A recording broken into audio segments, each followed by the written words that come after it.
Welcome back to 5 Talking Points, the series where I take 5 things from the previous Grand Prix weekend and talk about them. It was the turn of Baku this time around, a venue which never fails to produce a classic.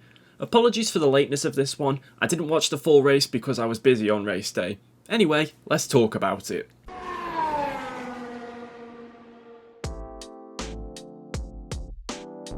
This weekend, the biggest mistake was not Lewis Hamilton's lock-up into turn 1 after the restart, or any of the crashes in qualifying, but it was Pirelli's decision to choose the 3 softest tyre compounds for the Azerbaijan Grand Prix. That may not have even been the reason why what happened actually happened, but even then, Baku normally doesn't run with the softest tyres. There always seems to be a race every so often where the tyre construction and Pirelli are questioned, and this was 2021's offering. On lap 30, Lance Stroll suffered a rear right tyre failure on the main straight, which sent him careering into the wall at over 200 miles an hour. The big detail, however, is that they were 30 lap old hard tyres, the strongest ones. The ones that people pit to change onto on lap 1 to go to the end of the race on. But it didn't end there. On lap 46, race leader Max Verstappen suffered the same fate. His rear left tyre failed, sending him into the wall at high speed. These were also hard tyres, and they were 33 laps old.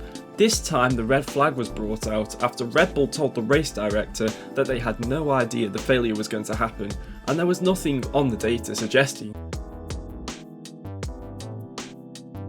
So I've just talked about the way Verstappen drew a blank this weekend, but for the first time in 58 races, so did Lewis Hamilton. Hamilton was running in 3rd place when Verstappen crashed, and whilst he was keeping up with the other Red Bull of Sergio Perez in front, he was struggling to pass.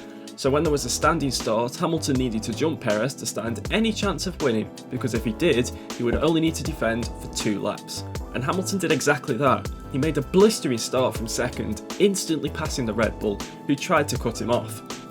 However, that move from Perez will prove significant, as Hamilton explained after the race. As he moved left to avoid the Red Bull, Hamilton accidentally hit the magic switch on his steering wheel, which caused him to lock up and go straight on at turn 1, sending him to the back of the grid. As he explained, the magic switch essentially switches off the rear brakes, causing all the brake bias to move to the front brakes, which caused the lockup. Well, I said last race's podium was refreshing, but this one was even more so. Not a Ham, Bot or Ver in sight. It was nice to see Sergio Perez finally get some luck and win in the Red Bull, as it feels like he really hasn't had a lot so far this season. But Baku as a track Checo has always been strong at, having already scored 2 podiums there in 2016 and 2018 for Force India. Speaking of the Silverstone team, they also scored their first podium as Aston Martin, and in fact Aston Martin's first ever podium in F1, as Sebastian Vettel came home to finish in P2 after starting P11 on the grid. We're definitely starting to see a rejuvenated Seb. His last 2 races have been very strong. Completing the podium was Pierre Gasly, with his first podium since his shock win in Monza last year. Gasly started the race in 4th and had a decent race, hovering around 5th and 6th for the majority of the race, but with Stroll and Verstappen crashing in front of him and Hamilton's misfortune, Gasly ended up finishing 3rd. There were a record equalling 4 red flags during qualifying, as drivers were crashing left, right and centre, which begs the question, were the drivers pushing too hard?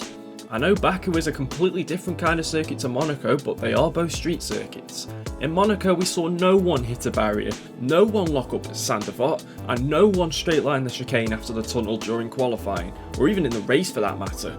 In Baku, Lance Stroll and Antonio Giovinazzi hit the wall at turn 15, Daniel Ricciardo and Yuki Tsunoda hit the wall at turn 3, and Carlos Sainz spun up the escape road at turn 3 trying to avoid Tsunoda's crash.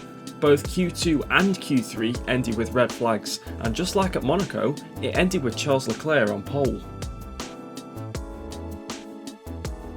I think it's fair to say that Valtteri Bottas has had his fair share of bad luck this season, and that carried on into this weekend.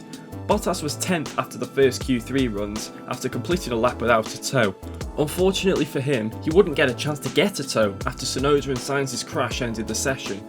But whenever he hasn't had bad luck, he's struggled massively, and that also carried on to this weekend as well. He started 10th and finished 12th, which you wouldn't expect from a Mercedes. His worst moment came at the safety car restart, where he lost 4 positions in the first 7 corners.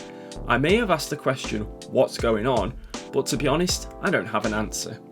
And that is it for this episode of 5 talking points for the Azerbaijan Grand Prix.